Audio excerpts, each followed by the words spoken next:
Welcome to Break Free and Trust, a redesign for living.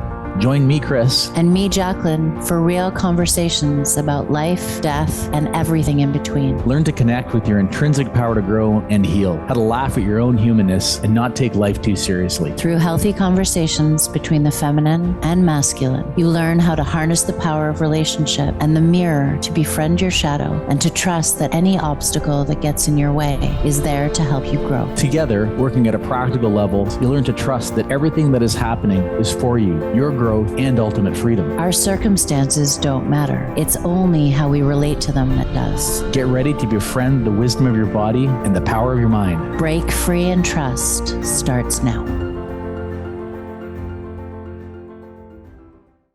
Welcome to Break Free and Trust, a redesign for living. I'm Chris. And I'm Jacqueline. And on today's podcast, we're going to explore the concept of spiritual awakenings. You know, Jacqueline, you and I have often had conversations on this topic. And you often squirm a little bit in your seat at my use of language. Given our intention to have honest conversations, I thought it'd be a good idea to explore why that is and what it means. And in the process, hopefully demystify this topic for our listeners. What do you think? I'm giggling because I think you're exposing a little bit of my judgy character. Yeah, I think it's a great conversation. I think it'll be an interesting one anyways. Right. Well, and on that, even when I sort of broached the topic of talking about spiritual awakenings, that you had a bit of an apprehensive reaction. So why don't let's dive in right there. Why is that? I think the word spiritual awakening makes me squirm a little bit. I think it refers to a very powerful experience that's sort of I don't know. I think the new agey world has really bastardized the concept a little bit. And I think that the word itself or the phrase doesn't speak to everybody.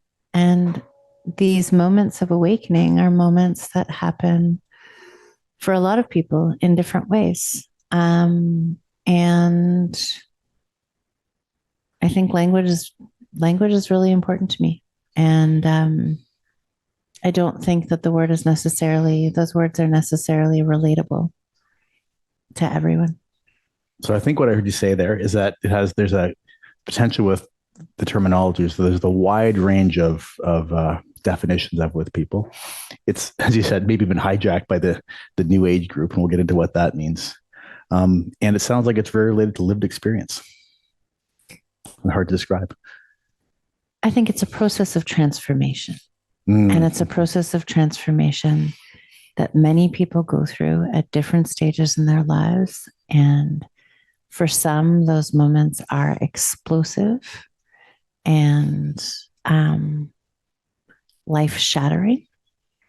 And for some, those experiences are much more subtle. And yeah, I think it's a conversation worth having, because I think that I know that many people go through these experiences because our souls inherently, and we've spoken it in one of our other podcasts, our souls won't rest until the purpose they came here to have is had. And so our worlds will get shaken until we step into awakening to or remembering who we are and why we came here. And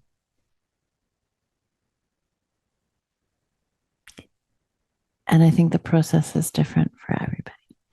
I love how you described it as a process. Yeah. And so the process will have common features to it, but that's right. It's not going to be the same one size fits all for everybody. Maybe more of a jolt for some and more of a subtler experience for others. Well, you and I are good examples of that, I think. Yeah. So, like in everything else that we've spoken about, your experience in this realm was sharp, quick, and life-shattering.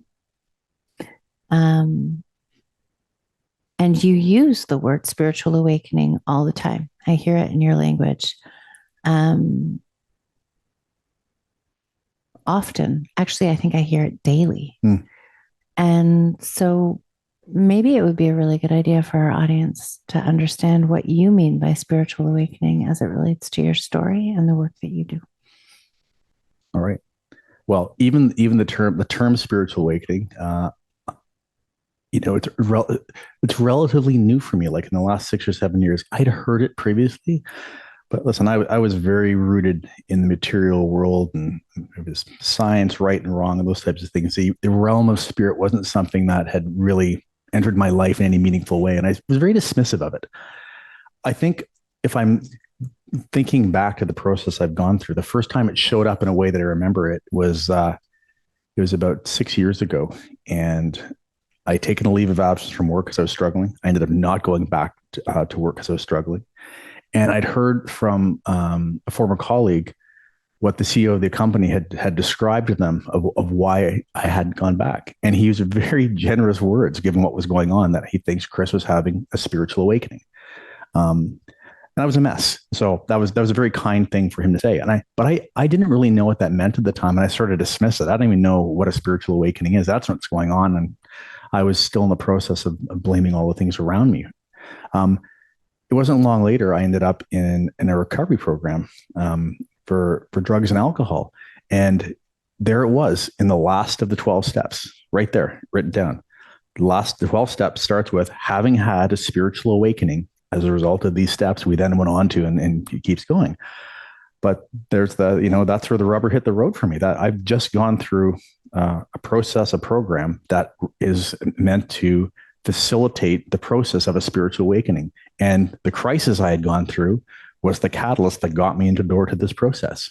So that's where spiritual awakening showed up for me, and probably why I use it so frequently, because it's so relevant to the people I tend to work with. So your answer sort of brings up two questions for me. Yeah. And the first one, you use the word dismissive twice. Yeah. And we just had a conversation not that long ago about polarity.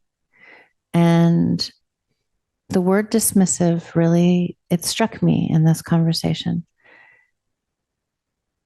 Why were you so dismissive to the idea of a spiritual awakening prior to this? Yeah. It's a great question. And what I would say is I was generally open-minded about things, but I had never in my life really been exposed to the concept of spirit. Going to church wasn't something my family did. My family wasn't particularly spiritual. I was under the ethos of work hard, do well at school, get a good job, make money, and do all those things. And spirituality, I guess, in my belief system, it's where I placed it, was almost for what you would do if you couldn't do those other things well. You'd use it as a crutch or as an excuse or something like that. I mean, none of that's true, but that's what I thought at the time. So I was, in a sense, I was embedded in my own polarity of my views and what these things were, and very naive and opinionated in terms of thinking I knew everything. So this idea, and I guess I'm just wanting to tie it back on some level to our previous conversation, is that when we don't understand something and we have our own way of thinking about the world, our tendency is going to be to dismiss or to negate thinking that isn't aligned with ours. Absolutely. Yeah. So I want to name that, because I think it's really important. As we're moving into more and more conversations about things that people may or may not necessarily relate to, the invitation through this conversation is to watch those tendencies to dismiss or close doors and see if rather you can enter in with some curiosity and tenderness towards the part of you that wants to shut the door because it's something that you don't understand. And just jumping, yeah. And then I think you've been more open-minded to a lot of these things your entire life, and a lot of listeners maybe relate to that. But for me, and just really, I was pretty close-minded. And so this whole new realm of spirit and awakening was something that was just not on my bingo card at all for 48 years. It's just the fact that I'm here is so baffling to even myself right now. It's the only person I've ever known in you. So it's not that baffling to me, but I get it. So you've spoken about the idea that you had a spiritual awakening and that the 12 steps were very much a part of it. But what does the word spiritual awakening actually mean to you? For me, it means awakening to what I believe is the truth and the reality that I am spirit. I'm an individuated consciousness having a human experience or a material experience. What I am as spirit, the material realm is an outcome of the consciousness of the spiritual. And so for me, I was trapped in a sense in a 3D reality when there's much, much more to what I am and what we are and how I relate to all of it. Okay. So I'm going to ask you to break that down a little more. Yeah. Here you are, a guy in the finance industry, driven by the material in a lot of ways. 100%. Well, you were also driven, you were also very much driven by family and other things as well. So I don't want to just to put you in that little box, but driven by the material. All of a sudden, something happens and you have a new concept of reality. There's more to that for our listeners. Like, help me actually understand how you went from being a physical being to being a spiritual being, having a physical experience. Like, that means something to you and I. Yeah. I don't know that that necessarily means a lot to other people. What actually happened? It's interesting. And it actually, this part just showed up to me right now in this moment. That really was the start of this journey for me, of the spiritual journey. This is about 6 months, 5 or 6 months before I really earnestly started getting healthy. Life was in chaos and I was searching for answers. And I went away to a wellness center in Arizona, and I had maximum openness to the stage. I knew I was a mess, and I knew whatever I was doing, here where I live, seeing psychotherapists and coaches was not working. And so this place had a cafeteria style menu of different things you could do. Psychics, shamans, crystal bowls, hyperbaric chambers, whatever. And I actually signed up for everything. I was there for 12 days and they were trying to get me to slow down on the stuff I was trying, but I was in maximum openness. Probably for the first time in my life, I've got to try this stuff because whatever I'm doing is not working. I'd gotten to that place of willingness. And one of the first things I did was this thing called Path of the Jaguar, and is with a First Nations shaman healer. And I come into this room, I pick a rock, and there's like chanting and smoke, and I'm sort of just thinking this is nonsense at this stage. And then she paused and she says, "Oh my God, someone's just come into the room yelling and screaming about the smoke and the lungs, and they've been trying to get you here for 20 years." And she starts describing this person. Well, the description of this person is my mother, who's died 20 years before. He was a chain smoker and a number of other things. And it was like the description of this woman who I've never met before, describing the entity that come into the room and what they were trying to communicate with me was a bit mind blowing. And I walked out of there a little pretty shaken. The next day, I went to another shamanic process, and it's called Spirit Flight or something like that. And it was a process that basically was meant for First Nations warriors after they came back from battle, before they went back with their families. It was basically to attack PTSD. And so I went in that. About same sort of thing, chanting and hot rocks and stuff like that. And about 30 minutes into this thing, I look over, and the man doing it, his eyes had rolled back in his head, and he starts having a conversation with me as the persona of my mother who passed away, talking about like in details of her life in terms of having a child young, feeling shamed, or alcoholism, things like that, things he couldn't possibly have known. And it went on for quite a while. And I walked out of that with a couple things. One, realized that my framing of the story of my mother and my resentment to her was totally wrong. She was struggling, and I let go of all that, like dropping a rock. But more important is like, holy crap, man, there's like a spirit realm. This thing's real, and I better pay attention to this. And that was really the start of it for me. Wow. That's a true story. And it's again one of those moments for me where it's like, for you, life is go big or go home, right? There's like nothing happens in small ways. And I love the piece where you say, you know, and I let go of resentment towards my mother, like dropping a rock. Because a lot of people speak to this whole idea in the midst of struggle that it's not, you can't just flip a switch. But actually, in these moments when we see things fully, there is a switch that gets flipped. Yeah. And our life changes dramatically when that happens. It's like there's a shift in perception all of a sudden. And our entire reality, as we held it, comes falling down. Like a house of cards. Have you had an experience similar to that? Maybe not as intense, but something that would be gentler that our listeners could relate to? It's a really interesting question.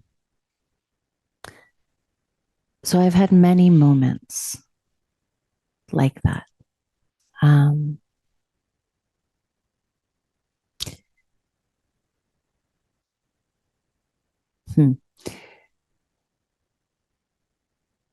I guess the best way for me to answer that question is to say yes and no. Like, you know, this is a world, the world of spirit is a world that I have been open to much of my life. It's much of what I was surrounded with from the time I was quite young growing up.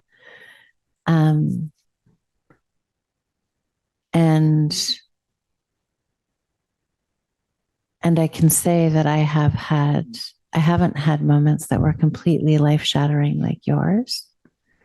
But I have had moments that have brought everything that I believed into question and shifted my reality, for sure. But I think those experiences are much more along the lines of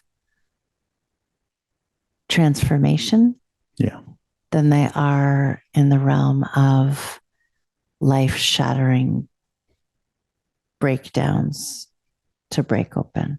I feel like my process has been much more like that of a caterpillar. And why do you think that is for you? What is there a difference in your background or your upbringing, or what? How would you relate? You know, I could say all of that, but when you actually ask the question, the first thing that comes to mind is there's a difference in my constitution. And my constitution is one that, you know, according to most of the people in my world, I move very quickly.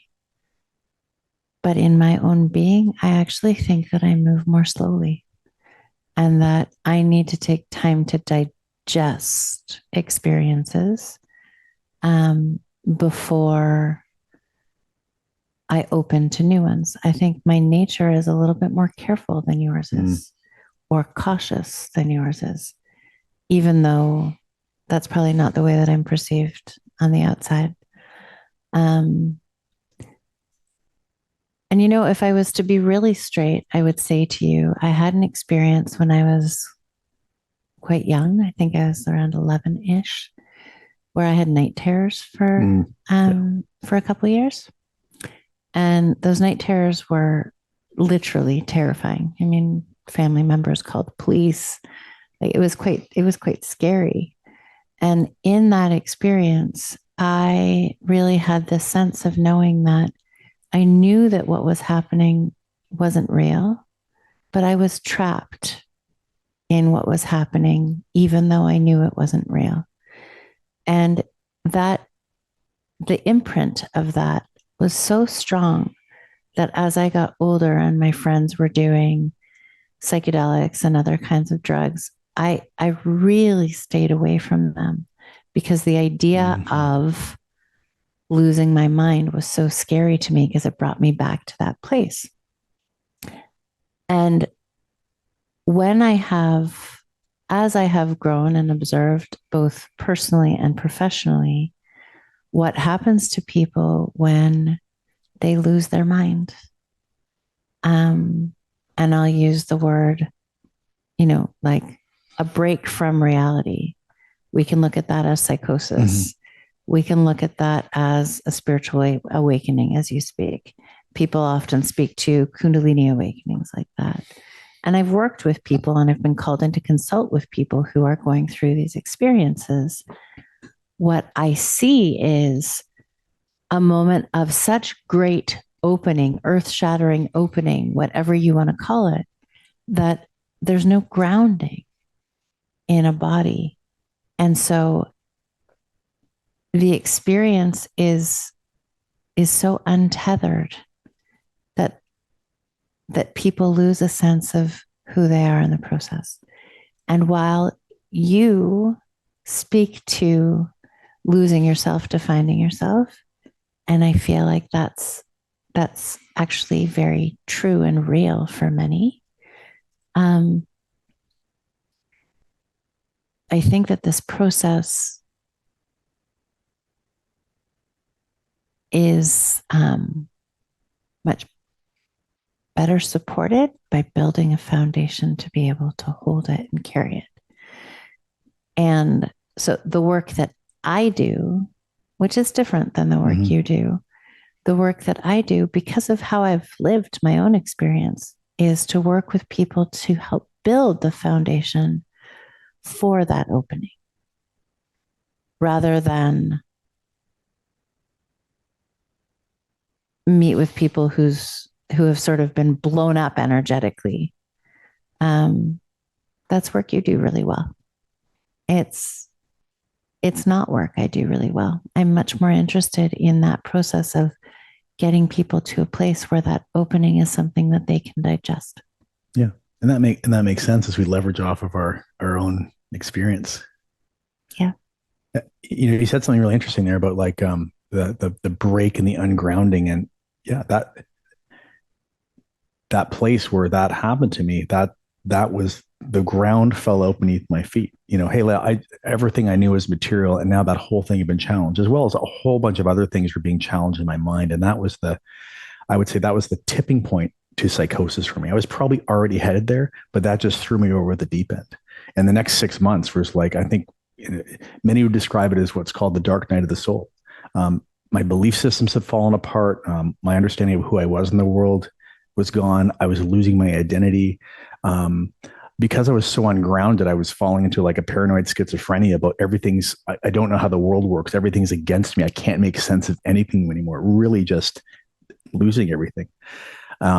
And he made the joke about new age, and it's almost like where I headed. Like I went, there's a sort of like this period where I've watched clients and myself. Now I'm wearing like 15 pairs of beads, and I'm changing my name to a spiritual name, and I'm talking love and light. And like, I went through this wacky process because I was so ungrounded, and I was searching for a way to ground myself. I didn't know how until I eventually found the floor, the ground beneath my feet enough that I could build on it. I love that you refer to that as a wacky process, because it is a bit of a wacky process. And I think there's a lot of people that don't come back from where you came from. I know. I'm so lucky to have, yeah. Why do you think there's a bunch of people who don't come back from that place?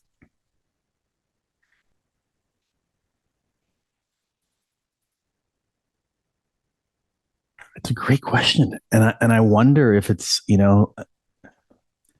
it's to me, it was just finding the guide or finding the event that happens that leads you to where you need to go, and then not resisting it at some point. From this crisis, there had to be this moment of surrender. When I finally surrendered and stopped trying to figure it out myself, I think what I was doing is trying to apply my thinking that was so biased by the material world and finding a solution to this problem. And I was the problem. My thinking was the problem. And what's trying to happen is I'm trying to evolve from, as you said, we said in the previous episodes, the caterpillar to the butterfly, and I'm trying to fight the cocoon. I don't know if that made any sense. It did, but I think that we could go a little bit further into it. I think part of the reason I asked the question is that I think that these processes, and I'm going to use the word process again, because regardless of how quickly or slowly this happens, it is a process. These processes are actually, in many ways, they're rites of passage.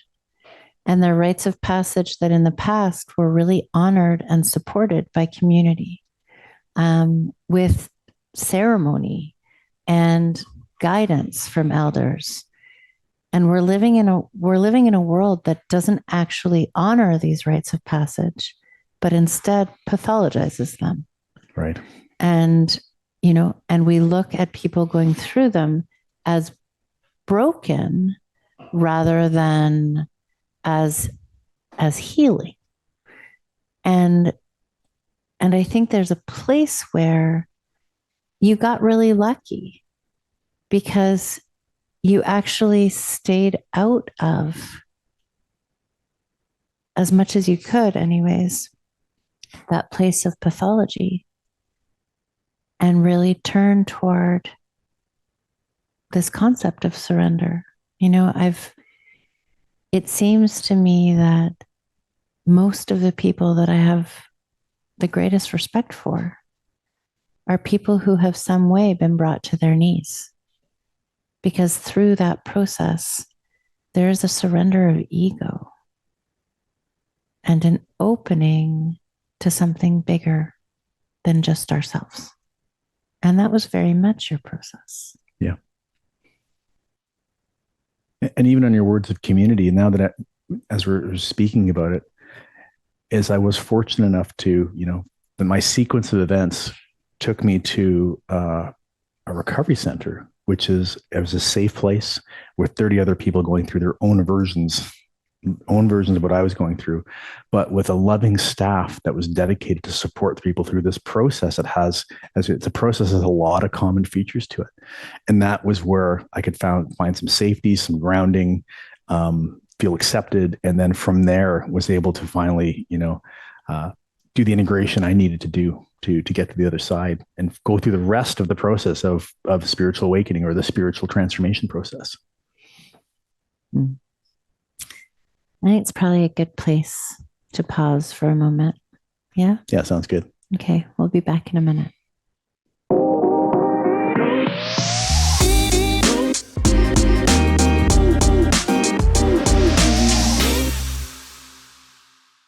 Welcome back.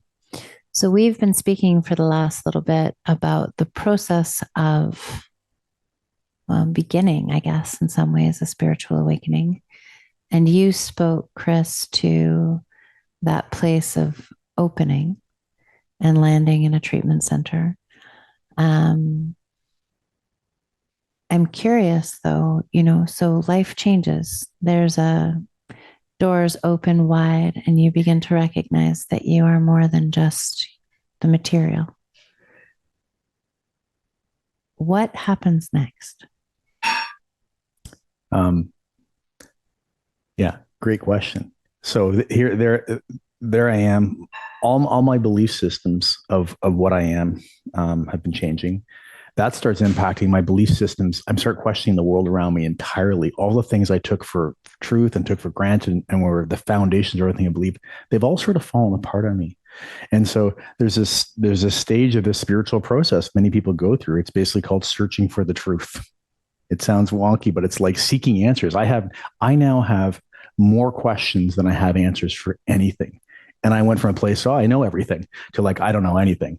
And I just start, going through volumes of spiritual text and videos. And, I've watched every show on Gaia, like that type of thing. I went through this intense period for a couple of years of just trying to understand the world around me, recognizing that there's a whole part of, literature and world that I've never even looked at before, like Eckhart Tolle and Michael Singer and David Hawkins. And I'm just gobbling all this stuff up. I can't get enough. It's like drinking from a fire hose, and I'm just yearning and yearning and yearning.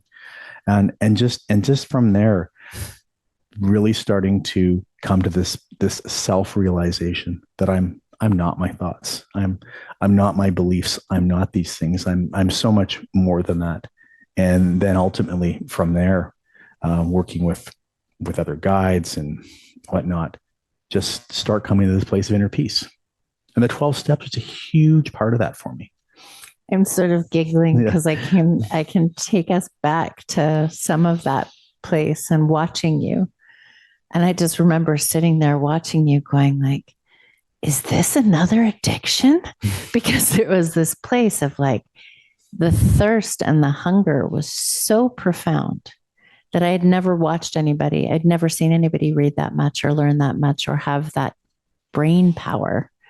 And it shocked me. And I say that because I think that for any of you listening, if your partners are going through moments like this, I think this is an inevitable piece of the journey to try and understand what's happening, because what's happening inside doesn't totally feel like it makes complete sense. It's very true. And it's like, again, the folks I work with that, as they embark on this, there's always that period. It's like, I need another book to read, send me another podcast. And I watch them. It's almost like it's on like a timetable of when that piece kicks in, where they just want more and more and more and can't get enough. And it ultimately ends. But that's that experience I've had of this intense sort of, crisis moment hits, things blow up, lose my grounding, dark night of the soul, spiritual awakening process. And that's my experience with a lot of people I work with. And as we've talked about already, your experience has been different. And the people you tend to work with are some of that variety, but many are not. I'm really interested to understand what is your process in working with people that are having, or that are, let's just call it, on this spiritual path or evolutionary path. I don't think that I can speak to a process because I don't, maybe I do, but I actually don't think that I work with a process. I think there's something about the work that I do that really has me be very much in the moment with what's happening as it's unfolding. And I would say that in many ways, this is my favorite work to do, but it shows up really differently. I think often it shows up as a level of discontent with one's life where it is. It shows up often with a lot of blame and upset towards people in one's life. And a lot of can show up at first as, take us back to this whole idea of victim mentality, as we spoke about on our last podcast. It can often show up as very much somebody who's either the victim, the persecutor, or the rescuer. And through my listening, there's gentle and sometimes not so gentle nudging around taking responsibility for one's life. Can you give me an example, like a stylized example?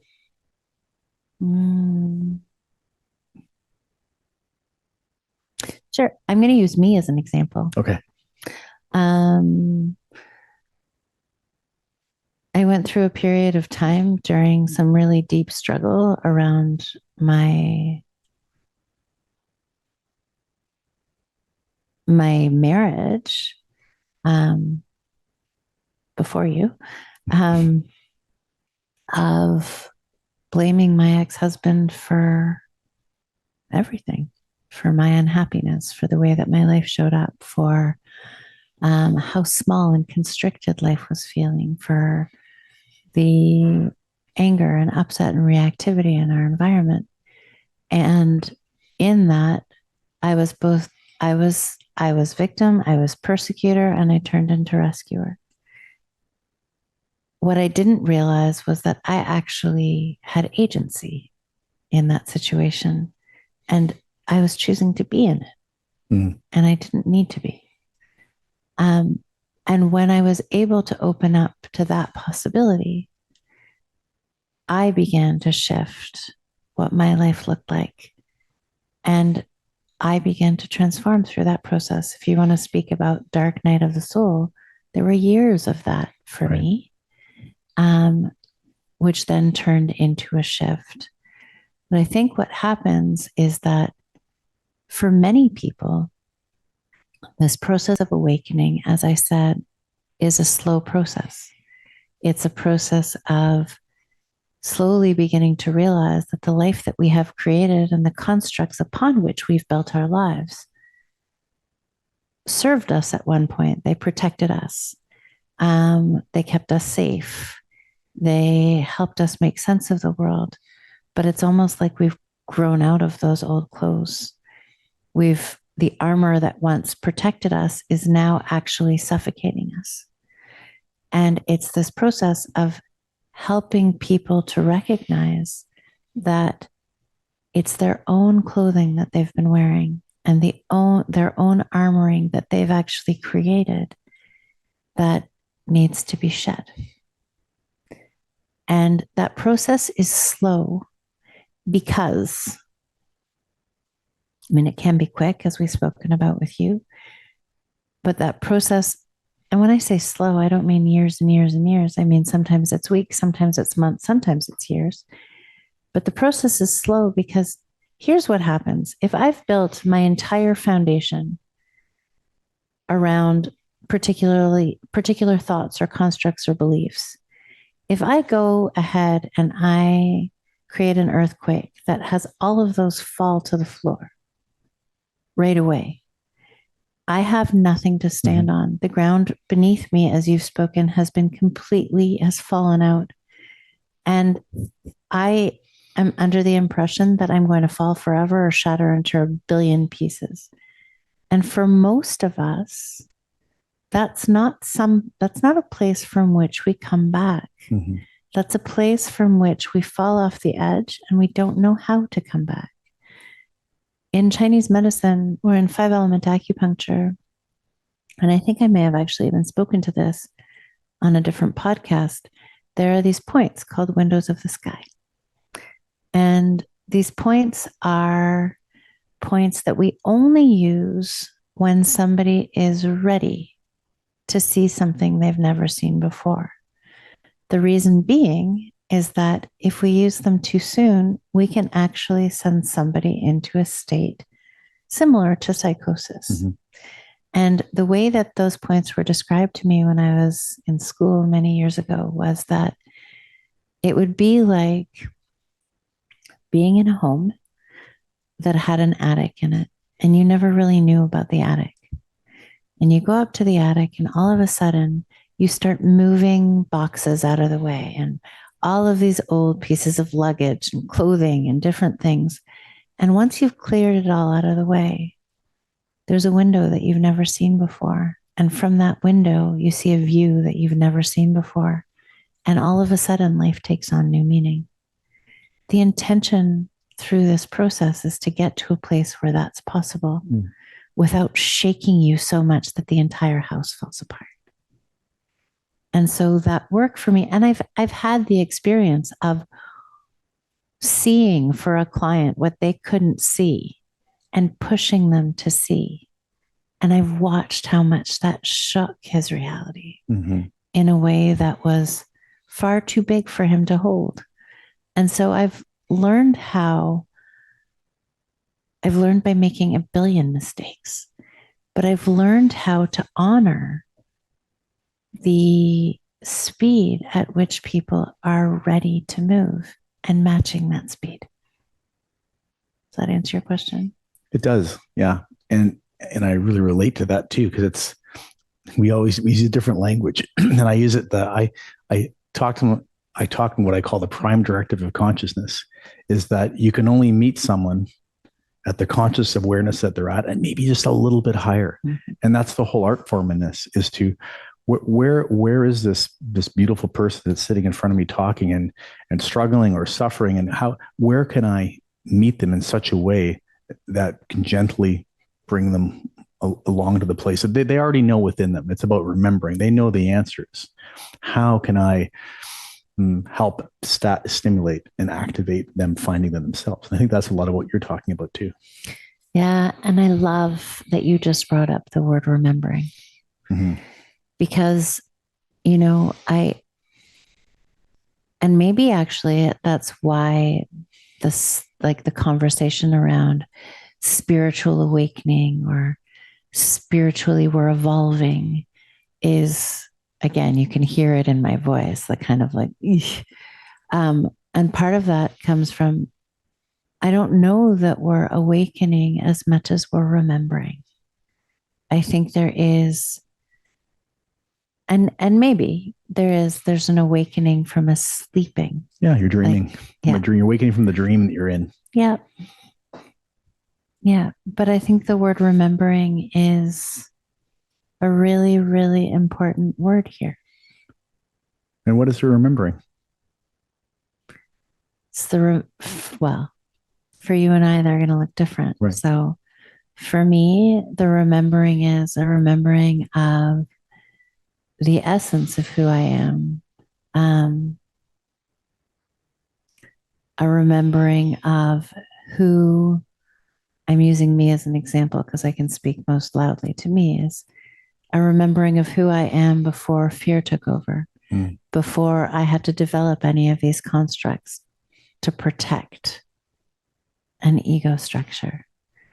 A remembering that I am so much vaster than this individual, but actually that I'm connected to something so much bigger than me alone, and that I'm not alone in the process, that there are others who are walking with all the time. What does it mean for you? I'm going to go all the way to the extreme, like I like to. In a sense, remembering that I'm the only one here, right? And the way, if I described where, I came from before I left the dream, is that I'm separate. I'm alone. I'm surviving. I have to fight for all the things around me. It's me versus them. I have to struggle. There's scarcity. And remembering for me is to remember that's not true. There's unity. I'm connected to absolutely everything in the universe. You, the planet, any individual I meet, we're all aspects of the same consciousness that have got this amnesia that we're separate. And I find the more the path, the more I stay on this spiritual path of remembering, the more I remember that. And the more I remember that, the more peaceful life becomes, the more I get into coherence with my heart, my brain, and everyone around me. And I get into this place where, pray for your enemies, forgive your neighbor's trust. All these things make perfect sense to me. Well, of course I'm doing that because that's me.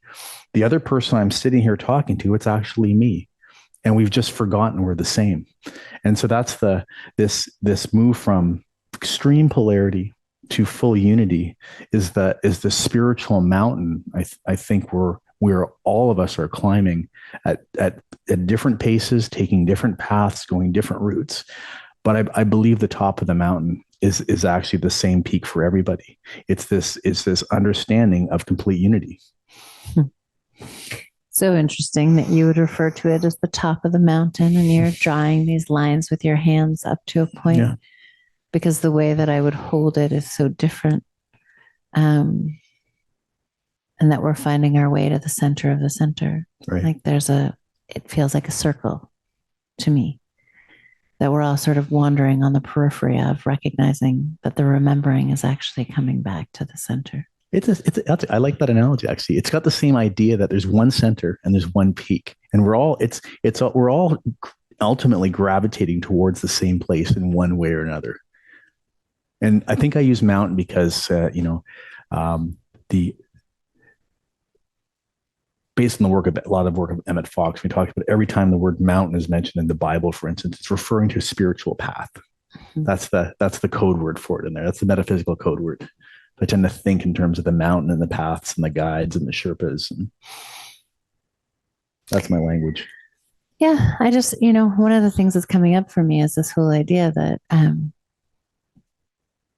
the mountain is brings with it tremendous struggle, right? It's a mountain. Yeah. And it gets harder to climb the higher you get. Yeah. And, there's one part of me that sort of wants to ask the question of, does it have to be a struggle? And I used to ask that question a lot, because really at the end of the day, what we're talking to or speaking about is returning or remembering the inherent flow of the universe and actually aligning ourselves with it instead of against it. But I think a big piece of what has to happen is that first we need to come up, we need to face all of the places in which we are in resistance to it and be forced to or choose to surrender those places of resistance before we can truly enter flow. Yeah. Jung says the only way to consciousness is through suffering. And ultimately that's my view of the resurrection story. It's the story is the way to the resurrection, the way to spiritual enlightenment is through the cross.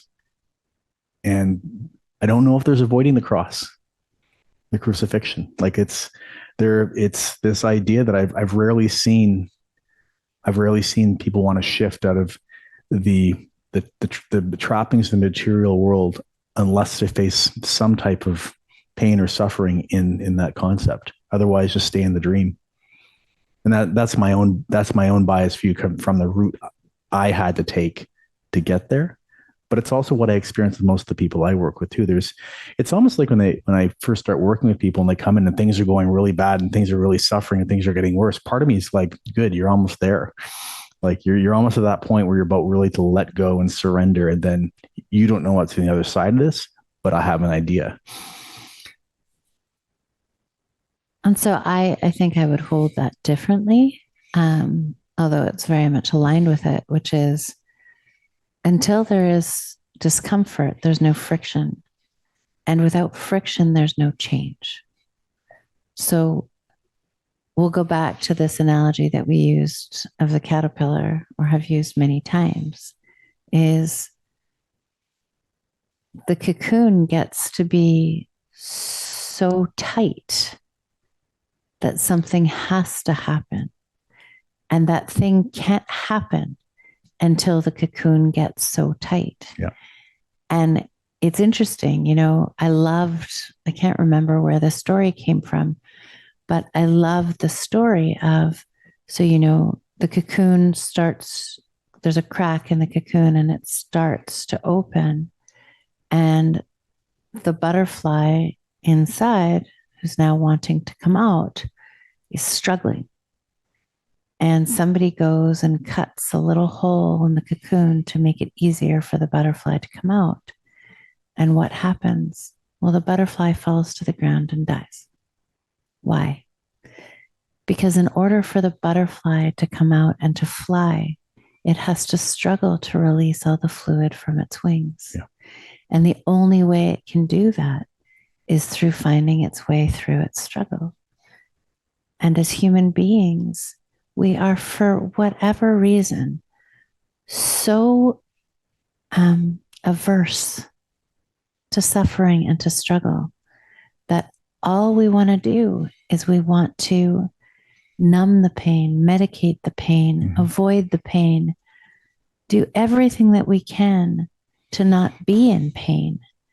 That the end result is we don't have the opportunity to become what it is we're meant to become. And so another struggle hits us and another obstacle comes, and we want to blame the world for why we're struggling, when in essence, the world's trying to help us.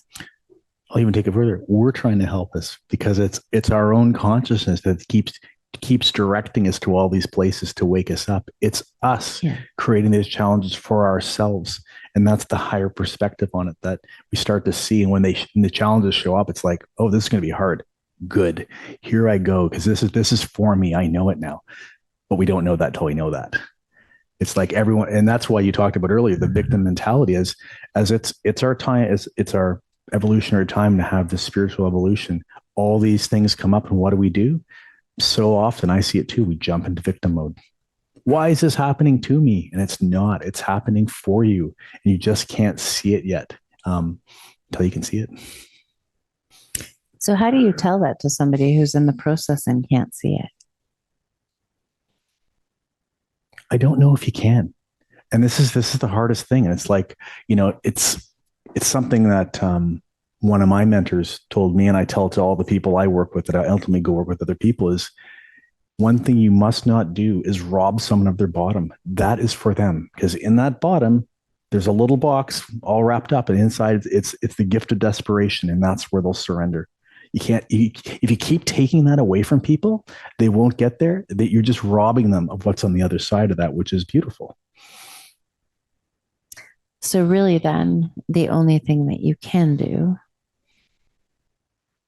and this is true for me in terms of my experience with people, and I don't just mean clients, I mean kids, I mean family, I mean anybody really, is you can reach a hand out and walk with.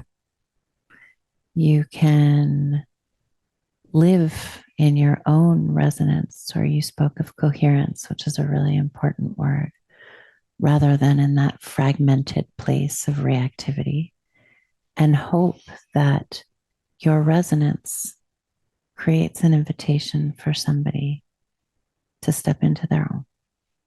Absolutely. Yeah. Try to be in that place of unconditional love. And in that place, you can imagine there's no such thing as judgment.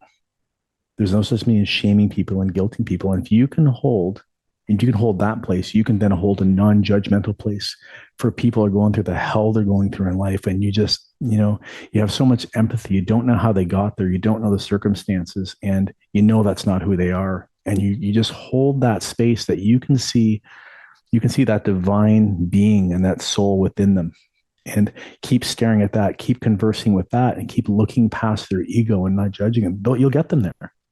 They'll get them there. They'll feel, because once they're seen, I find people are seen that way, they start responding to that being seen that way. And it's the hardest thing to do.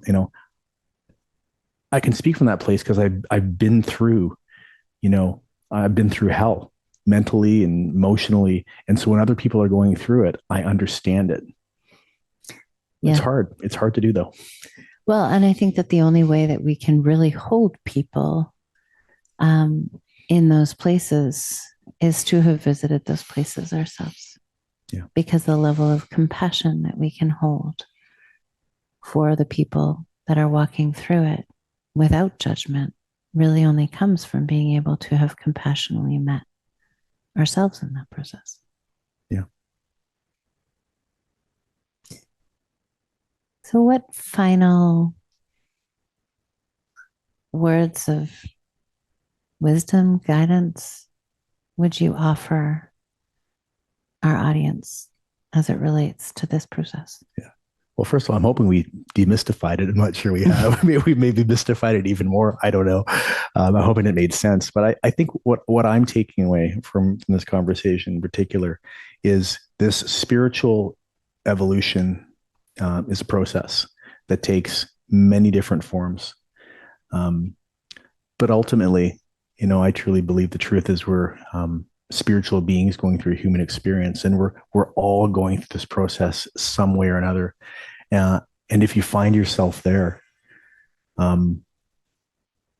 reach out for a guide, talk to us, talk to someone else who you think has been through a similar process, and seek guidance, and know you're just not alone in it. And know this is part of the human experience. And it's not going to be pain-free. But what's at the other side of that, in my experience, has been well worth it. Yeah. And like usual, I'll probably bastardize the quote, but as Rumi says, we're all just here walking each other home. And that is this process. And so if you are struggling, remember, you're not alone.